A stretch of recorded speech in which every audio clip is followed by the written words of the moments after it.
Hello दोस्तों, कैसे हैं आप सब। उम्मीद करता हूँ सब अच्छे होंगे। देखिए, जिस तरह से पैट एग्जाम की जीएस आ रही है, उस तरह से एक बात तो सिद्ध हो जाती है कि यार अब पूरे साल पढ़ना पड़ेगा।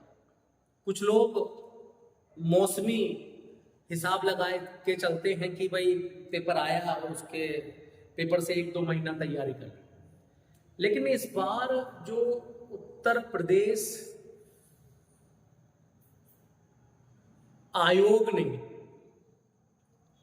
उत्तर प्रदेश पैट की परीक्षा में जो जीएस का जलवा कायम किया है बॉस, उससे एक चीज साफ क्लियर हो गई है कि अब वन लाइनर जीएस से कुछ नहीं होगा। दूसरा जीएस पूरे साल पढ़ना। और मेरी ये बात जो लोग सुन रहे हैं वो इस चीज को महसूस भी कर रहे होंगे कि अगर पैट में ये हाल कर रही है आयोग, तो मुख्य परीक्षा में क्या हाल होगा। और मैंने भी चीज देखी है, थोड़ा सरदर्द मुझे भी हुआ। मुझे भी ऐसा महसूस हुआ कि ये बच्चों के साथ थोड़ा सा नाइंसाफी है पैट के लेवल पर। हाँ ठीक है, आगे आप इस लेवल को बढ़ा सकते थे, लेकिन यार पैट के लेवल पर थोड़ी नाइंसाफी है। और आपको भी सीख लेनी होगी कि जो ये पैट का एग्जाम है, ये सरल एग्जाम अब नहीं रहा है। अगले साल फिर पैट आएगा और मैं दावा कह सकता हूं, दावे से कह सकता हूं कि जो लेवल इस बार है उससे 10% या 20% लेवल ऊपर ही होगा। तो यार पढ़ना शुरू कर दो, पैट की तैयारी इसी साल से करो। वो मौसमी मेंढक की तरह काम मत करो, बरसात हुई टाटर किया और चलेगा, ये नहीं चलेगा।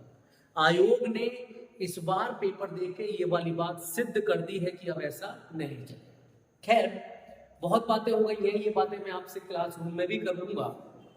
लेकिन अभी जो मैं यहाँ आया हूँ उसका एक विषय है। विषय यह है कि जो दूसरी पाली है, दूसरी पाली में जो पेपर हुआ है उसमें जो जीएस के 50 क्वेश्चन हैं उन पर हमें एक चर्चा करनी है। जैसे कि मैंने आपसे पहले वीडियो में वादा भी किया था कि जैसे ही मुझे पेपर मिल जाएगा तो मैं आपके सामने आंसर लेकर आऊंगा। तो थोड़ा सा प्रयास मैंने किया है, आइए मेरे साथ देखते हैं। तो क्वेश्चन नंबर 1, भाई जिसके सामने क्वेश्चन आया होगा बस ऑल द बेस्ट उसको, क्या उसने आगे किया होगा जीएस में। लेकिन ये पहला क्वेश्चन देखते हैं, बहुत आसान है, थोड़ा पढ़ने में अजीब है थोड़ा सा। देखिए पहला क्वेश्चन क्या कह रहा है कि इस प्रश्न में दो कथन फर्स्ट एंड सेकंड दिए गए हैं। ये कथन या तो स्वतंत्र कारण हो सकते हैं या स्वतंत्र कारण या सामान्य कारण के प्रभाव हो सकते हैं। इनमें से एक कथन दूसरे कथन का प्रभाव भी हो सकता है। आपको दोनों कथन पढ़ने हैं और उचित निर्णय लेना है। कथन पहला क्या है? मौसम विभाग ने एक बयान जारी कर देश के कई हिस्सों में मानसून के दौरान कम बारिश होने का जिक्र किया है। मौसम विभाग ने घोषणा की है कि इस बार देश के कई हिस्सों में बारिश कम होगी। दूसरा कथन, सरकार ने संशोधित अनुमानित जीडीपी वृद्धि दर को पहले के अनुमान के स्तर से कम कर दिया है। भाई सीधी सी बात है, भारत एक कृषि प्रधान देश है। कृषि का ऑलमोस्ट 20% हिस्सा जीडीपी में रहता है। अगर आप खुद समझिए कि यदि वर्षा कम हुई तो कृषि भी कम होगी, कृषि पर उसका फर्क पड़ेगा, असर पड़ेगा।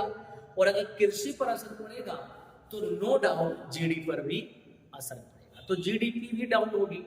तो इस तरह से हम कह सकते हैं कि जो फर्स्ट कथन है वो कारक है और जो सेकंड है वो उसका प्रभाव है। तो देखिए इसमें जो इसका आंसर बनकर आएगा वो आंसर बनकर आएगा, यदि कथन एक कारण है तो कथन 2 इसका प्रभाव है। यानी क्वेश्चन नंबर 1 का आंसर बी होगा। काफी बड़ा क्वेश्चन था, टाइम इसने हमारा ज्यादा लिया। आगे हम थोड़ी स्पीड को बढ़ाकर चलते हैं। क्वेश्चन नंबर 2 की हम बात करते हैं। तो क्वेश्चन नंबर 2 या जो अगला क्वेश्चन है उसकी हम बात करते हैं। हाल ही में राष्ट्रपति द्रौपदी मुर्मू ने राजघाट के निकट जो है महात्मा गांधी की प्रतिमा का एक अनावरण किया है। ठीक है, तो इसमें हम क्या देखते हैं कि देखिए राजघाट तो आप सब जानते होंगे जहां पर गांधी जी की समाधि है, लेकिन वहां पर एक जगह है गांधी दर्शन। गांधी दर्शन जो परिसर है, जो कंपाउंड है, वहीं पर जो द्रौपदी मुर्मू हैं उन्होंने महात्मा गांधी की जो मूर्ति है, लगभग 12 फीट की ये मूर्ति है, इसका अनावरण किया है। तो इसका आंसर आपका हो जाएगा क्वेश्चन नंबर 2 का बी। अगला question, question number 3। Question number 3 की ओर पढ़ते हैं और क्वेश्चन नंबर 3 क्या कह रहा है? क्वेश्चन नंबर 3 क्या कह रहा है? देखिए क्वेश्चन नंबर 3 कह रहा है कि भारतीय राष्ट्रीय भुगतान निगम निम्नलिखित में से किस स्थान पर ग्लोबल फिनटेक फेस्ट, ठीक है, फेस्ट मतलब फेस्ट मतलब फेस्टिवल में यूपीआई पर क्रेडिट कार्ड लाइन का अनावरण किया। तो देखिए प्यारे बच्चों, इसका आंसर होगा सी। मुंबई में ये फेस्ट हुआ है और मुंबई में ही ये अनाउंसमेंट हुआ है या अनावरण हुआ है। क्वेश्चन नंबर 4 देखते हैं।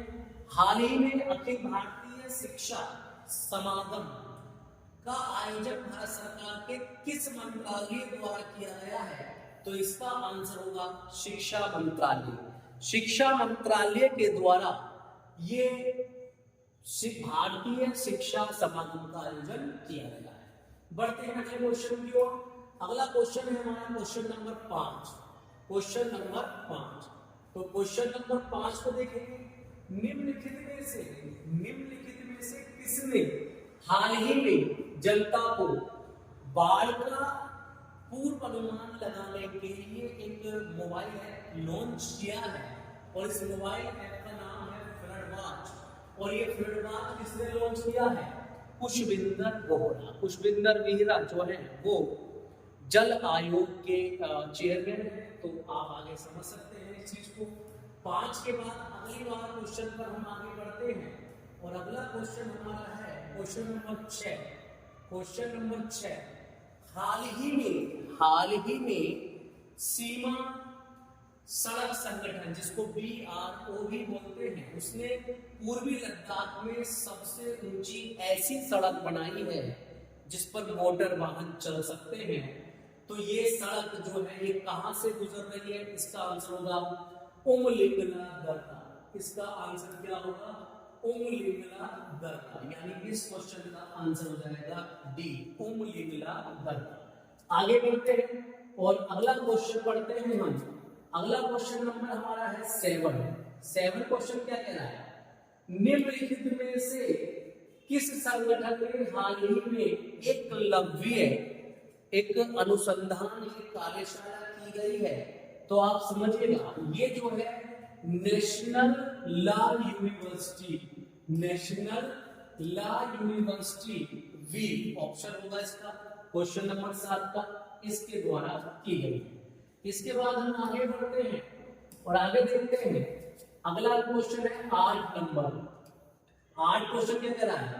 8 क्वेश्चन क्या कह रहा है? निम्नलिखित में से किसे हाल ही में ललितपुर नेपाल में आयोजित काठमांडू कलिंग साहित्य महोत्सव में यशस्वी सम्मान से प्राप्त? देखिए वैसे तो 3 लोगों को मिला है, लेकिन आपके ऑप्शन में एक ही पूछे हैं। तो ये जो एक है ये है माधव प्रसाद पोखरेल। क्या नाम है? माधव प्रसाद पोखरेल। ये वो व्यक्ति हैं जिन्हें काठमांडू कलिंग साहित्य महोत्सव में यशस्वी सम्मान दिया गया। हम बढ़ते हैं अगले क्वेश्चन की ओर और अगला जो क्वेश्चन है वो क्वेश्चन नंबर 9 होगा। और क्वेश्चन नंबर 9 ये रहा, उस दिन का नाम बताएं। उस दिन का नाम बताएं जो भारत में स्कूल कॉलेजों के बच्चों में बचत की आदत डालने की के लिए मनाया जाता है 15 सितंबर को। तो वैसे तो आप सबको रटा हुआ रहता है कि हम सब जानते हैं कि 15 सितंबर को इंजीनियर डे मनाया जाता है विश्वेश्वरैया की बर्थडे के रूप में, लेकिन यहाँ क्वेश्चन को ट्विस्ट कर दिया है। तो इसका आंसर होगा, आप सब समझिएगा, कि जो 15 सितंबर को मनाया जाता है वो मनाया जाता है संचाई का। अगला क्वेश्चन हम देखते हैं। अगला क्वेश्चन है हमारा क्वेश्चन नंबर 10। क्वेश्चन नंबर 10 क्या कह रहा है? निम्नलिखित में से कौन सा देश हाल ही में ब्रिक्स का नया सदस्य नहीं बना? का नया सदस्य नहीं बना है। तो मेरे साथियों, ईरान, सऊदी अरब और इथियोपिया ये सब ब्रिक्स में शामिल हो चुके हैं। क्यूबा, क्यूबा एक ऐसा देश है जो ब्रिक्स देशों में अभी शामिल नहीं हुआ है। तो क्वेश्चन नंबर 10 का आंसर क्या हो जाएगा? ए हो जाएगा। आगे बढ़ते हैं, क्वेश्चन नंबर 11। क्वेश्चन नंबर 11 क्या कह रहा है कि बैंक ऑफ इजराइल हाल ही में आईसीसीआर में शामिल हुआ है। आईसीसीआर का पूर्ण रूप क्या है? तो आईसीसीआर का पूर्ण रूप क्या है? तो आईसीसीआर का पूर्ण रूप है international committee on credit reporting. तो 11 क्वेश्चन का आंसर हो जाएगा डी। आगे बढ़ते हैं क्वेश्चन नंबर 12 की ओर। क्वेश्चन नंबर 12 की ओर जब हम आगे बढ़ते हैं तो हम देखते हैं कि सऊदी अरब साम्राज्य ने निम्नलिखित में से किस स्थान पर दक्षिण पूर्व एशिया में मैत्री और सहयोग की संधि टीएसी पर शामिल होने के लिए हस्ताक्षर किए हैं? तो देखिए, ये जो इस बार आसियान, देखिए आप सब जानते हैं जकार्ता इंडोनेशिया में इस संधि पर हस्ताक्षर किए गए हैं। तो क्वेश्चन नंबर 12 का आंसर हो जाएगा ए, जकार्ता इंडोनेशिया। आगे बढ़ते हैं और आगे देखते हैं क्वेश्चन नंबर 13। क्वेश्चन नंबर 13 कह रहा है पेट्रोलियम निर्यातक देशों के संगठन ओपेक की स्थापना के लिए जो पहला सम्मेलन, यानी जहां इसकी स्थापना हुई थी, तो आप सबको पता होना चाहिए, ये एक रीचेबल क्वेश्चन है। D, Iran, Baghdad. बगदाद में ओपेक की स्थापना हुई थी, ये आप समझे। क्वेश्चन नंबर 14, भारत के पहले नियोजित आधुनिक शहर की आधिकारिक भाषा कौन सी है? तो देखिए आप सब जानते हैं, देखिए भारत का जो पहला नियोजित शहर है चंडीगढ़ है, और देखिए चंडीगढ़ की आधिकारिक भाषा पंजाबी है। तो देखिए हिंदी भी है। अब आयोग इसका क्या आंसर सेट करेगा, ये मैं आयोग से बहस नहीं कर सकता, लेकिन मेरे हिसाब से इसका आंसर क्या होना चाहिए? बी होना चाहिए, क्योंकि चंडीगढ़ की आधिकारिक भाषा क्या है? बी। आप समझदार, ठीक है। आगे बढ़ते हैं और आगे देखते हैं हम क्वेश्चन नंबर 15। निम्नलिखित में से किससे संबंधित एकमात्र उदाहरण है जब भारत के राष्ट्रपति ने अपनी वीटो शक्ति का प्रयोग किया था? तो आप सब समझदार हैं। डॉक्टर ज्ञानी जैल सिंह, भारत के पहले सिख राष्ट्रपति, उन्होंने जो पहला, मतलब वीटो पावर एक ही बार प्रयोग हुआ है, पहला और आखिरी क्या, तो एकमात्र वीटो पावर का प्रयोग जो किया था वो किस पे किया था? डाक विधेयक पर किया था। ये आप समझिए, ठीक है। अगला क्वेश्चन की ओर बढ़ते हैं, क्वेश्चन नंबर 16।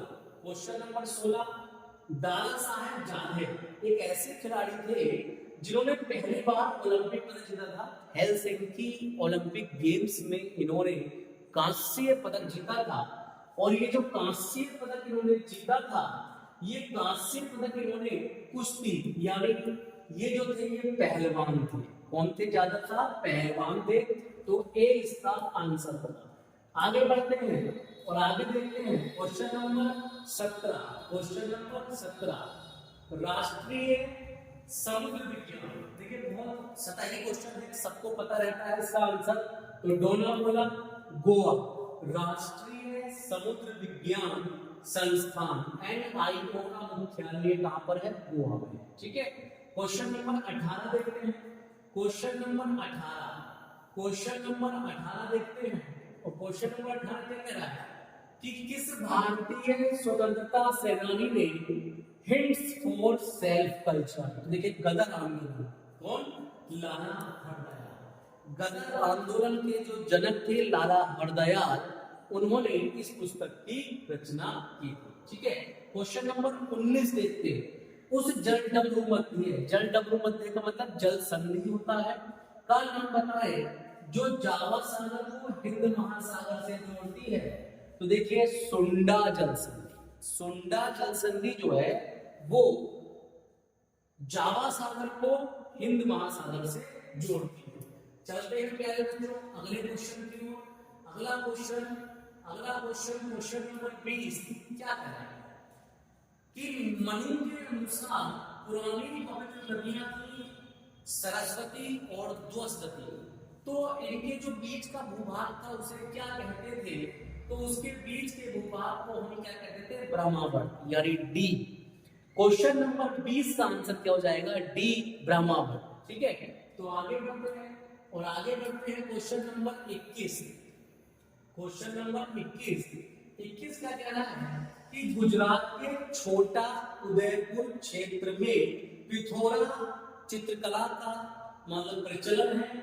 तो यहाँ पर पिथौरा, देखिए पिथौरा जो है बेसिकली इसका एग्जैक्टली आंसर तो आयोगी आपको देगा, लेकिन जो मेरे अनुसार होना चाहिए कि पिथौरा जो चित्रकला है वो जनजातियों की चित्रकला है, यानी जो वन में रहने वाले लोग हैं वो इस कला को मानते हैं। तो मेरे हिसाब से इसका आंसर जो होना चाहिए वो सी होना चाहिए, वन के देवता। बाकी आयोग के पास इसको हम छोड़ देते हैं कि इसका क्या आंसर हो। ठीक है, अब आगे बढ़ते हैं। अब देखिए जीके के जो सवाल हैं वो थोड़ा सा आगे हैं, और जो जीके के सवाल हैं इससे आगे वो हम देखते हैं क्वेश्चन नंबर 52 से शुरू हो जाएंगे। ये आप देखेंगे अभी आगे आ जाएंगे, हिंदी आ रही है, गणित, रीजनिंग, ये सब चल रहा है ना। लेकिन हमें जो जीके के सवाल आगे देखने हैं, क्योंकि हम केवल जीके का सॉल्यूशन आपको दे रहे हैं, तो जीके का सवाल देखिए यहाँ से आपका जीके का सवाल आना शुरू हो गया है क्वेश्चन नंबर 52 से। ठीक है, तो क्वेश्चन नंबर 52 क्या कहना है? स्वतंत्र भारत में उत्खनन किया गया पहला सिंधु सभ्यता, जैसे हड़प्पा सभ्यता भी कहते हैं, का स्थल कौन सा है? तो सब जानते हैं, रोपड़। इसका मतलब क्या हो जाएगा? रोपड़। रोपड़ आजादी के बाद पहला खोजा गया सिंधु सभ्यता का स्थल। 53 क्वेश्चन देखते हैं। समुद्रगुप्त की प्रयाग प्रशस्ति आप सब जानते हैं, प्रयाग प्रशस्ति समुद्रगुप्त के मंत्री हरिशेन ने लिखी है, तो इसमें नो डाउट इसका आंसर क्या हो जाएगा? हरिशेन।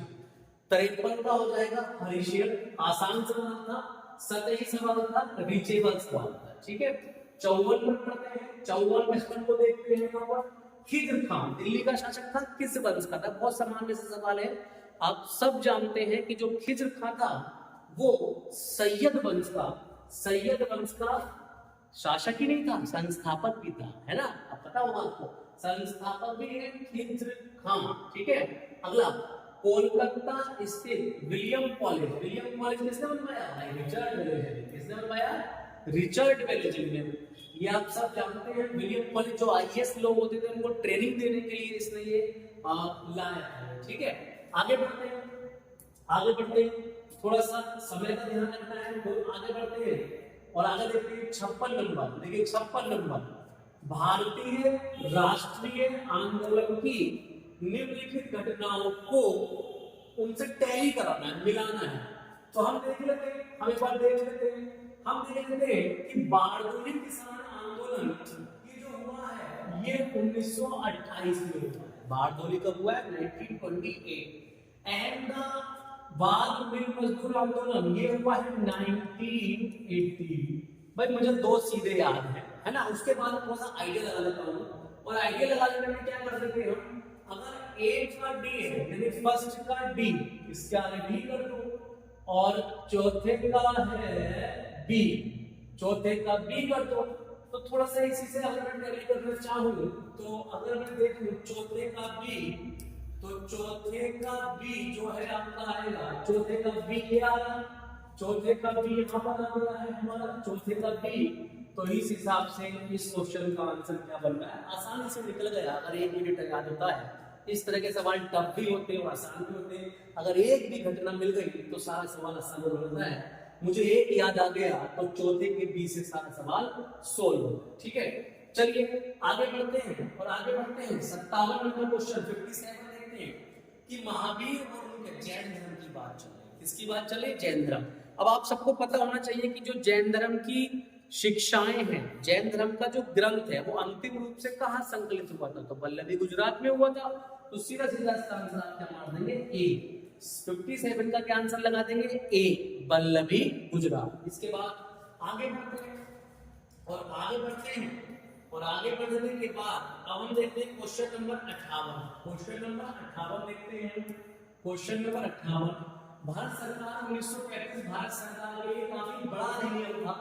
इसको दो भागों में पेश किया गया, एक भारत शासन अधिनियम, और देखिए इसी समय भारत से यानी 1935 में भारत से बर्मा यानी जिसे आज हम म्यांमार कहते हैं उसको अलग कर दिया गया था।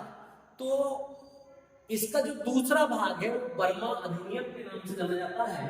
तो ये इसका आंसर हो जाएगा बी, 58 का बी आंसर हो जाएगा। इसके बाद आगे बढ़ते हैं और आगे बढ़ने के बाद 59 में बंगाल के विभाजन में स्वदेशी आंदोलन चल रहा था। क्वेश्चन पूछ रहा है कि जो स्वदेशी आंदोलन पूरे भारत में चल रहा था ये साउथ इंडिया में आंध्रा के डेल्टा पर भाग पर भी चल रहा था। तो आंध्र प्रदेश में स्वदेशी आंदोलन को किस नाम से जाना जाता था? तो इसका आंसर हो जाएगा वंदे मातरम आंदोलन यानी ए। अर्थात जो स्वदेशी आंदोलन पूरे भारत में बंगाल विभाजन के विरोध में चल रहा था, आंध्र प्रदेश के तटीय क्षेत्रों में उसे वंदे मातरम आंदोलन के नाम से जाना जाता। ठीक है, तो ये इस क्वेश्चन का आंसर था। आगे बढ़ते हैं क्वेश्चन नंबर 7। 1922 में असहयोग आंदोलन को निलंबित करने के बाद गांधी जी ने गिरफ्तार कर लिया गया। तो इनको कितने वर्षों की सजा सुनाई गई थी? बच्चे कई बार इसको केवल जल्दबाजी में पढ़कर 2 या 3 वर्ष या 4 वर्ष मारकर आए हुए, लेकिन सजा जो सुनाई गई थी एक न्यायाधीश था, उसका नाम था ब्रूम्सफील्ड, उसने ये सजा सुनाई थी और उसने सजा सुनाई थी 6 वर्षों की। कितने वर्षों की सुनाई थी? 6 वर्षों की सजा सुनाई थी। तो इसका सही आंसर होगा सी, 6 वर्ष।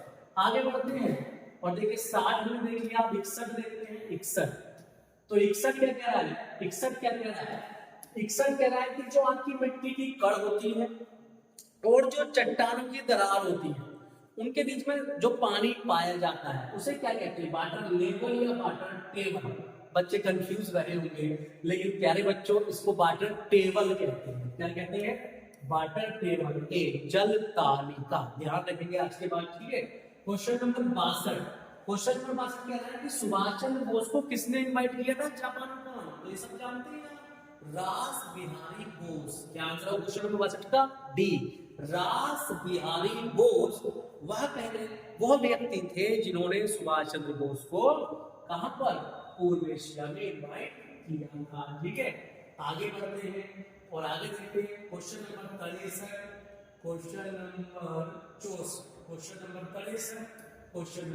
देखिए 63 जो सवाल है इसका मुझे कोई सेटिस्फाइड आंसर नहीं मिला, क्योंकि ये पूछ रहा है कि हिमालय का कौन सा भाग है जो नदियों द्वारा बनाया गया है, नदियों द्वारा जो है ना। तो मैं संतुष्ट नहीं हूँ इससे, है ना।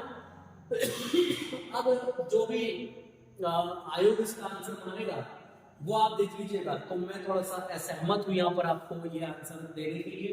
लेकिन अगला क्वेश्चन है 64 किसे भूरा कोयला कहते हैं? तो आप सब जानते हैं लिग्नाइट। किसे? लिग्नाइट। पता नहीं यहाँ पर बीज अलग टाइप का भी हो रहा है, पीडीएफ में ऐसा या सीट में ऐसा आया था, मुझे नहीं पता, लेकिन लिग्नाइट इसका क्या है? आंसर है 64। आगे बढ़ते हैं और आगे बढ़ने के बाद हम देखते हैं 65 क्या कह रहा है? 65 कह रहा है अल-नीनो एक मौसमी गतिविधि है, हलचल है ना।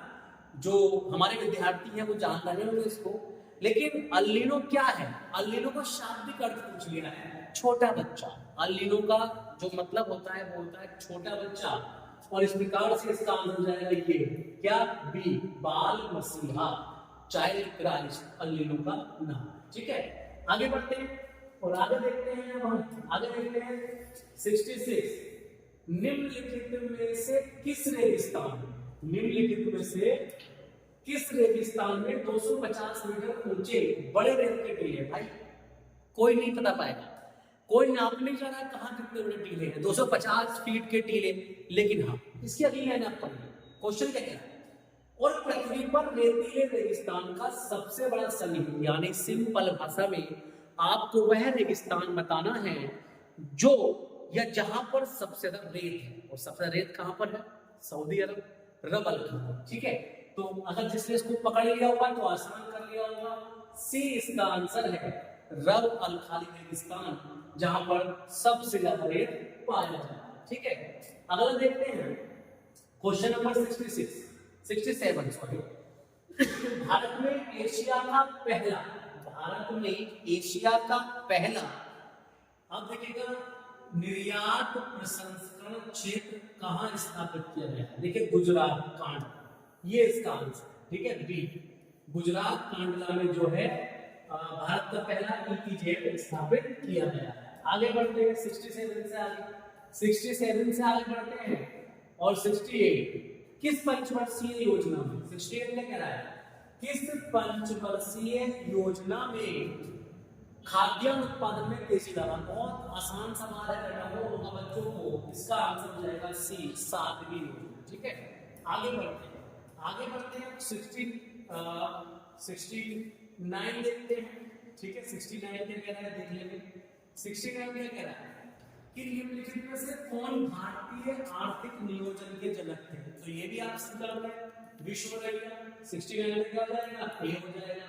17 अपने पहले चरण के दौरान ऑपरेशन फ्लड में 4 प्रमुख शहरों को चुना था, तो वो शहर कौन, उसमें कौन सा शहर शामिल नहीं था? तो देखिए ये बेंगलुरु शामिल नहीं था, यानी इसका आंसर क्या हो जाएगा, बी हो जाएगा। 70 का आंसर क्या हो जाएगा, बी आंसर हो जाएगा। इसके आगे बढ़ते हैं, इसके आगे नेक्स्ट क्वेश्चन, नेक्स्ट क्वेश्चन को देखते हैं। नेक्स्ट क्वेश्चन को अगर हम देखें 71, ये देखिए पूछ रहा है कि अधिनियम है 1976 का, उस अधिनियम में किस धारा में, चैप्टर लिखा हुआ है धारा में, पुरुष और महिला श्रमिकों की मतलब अगर वो एक ही काम करते हैं तो उन्हें समान पैसा मिलना चाहिए, कुछ ऐसा क्वेश्चन है।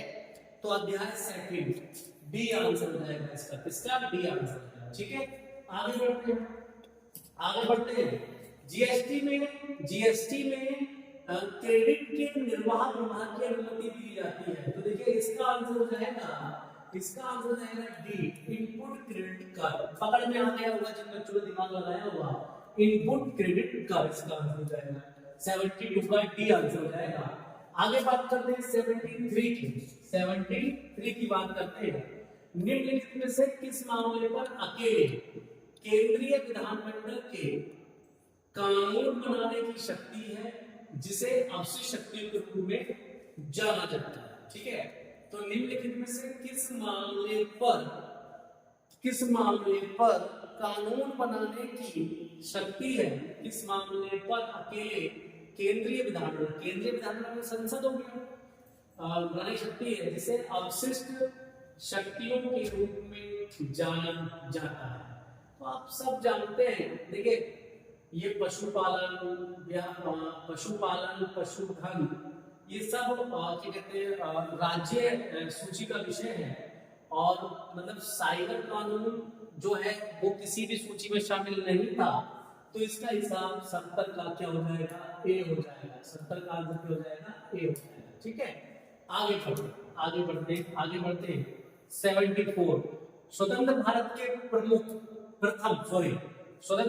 प्रथम मुख्य चुनाव आयुक्त कौन थे? तो बहुत आसान सवाल है, बी सुकुमार सेन। कौन थे?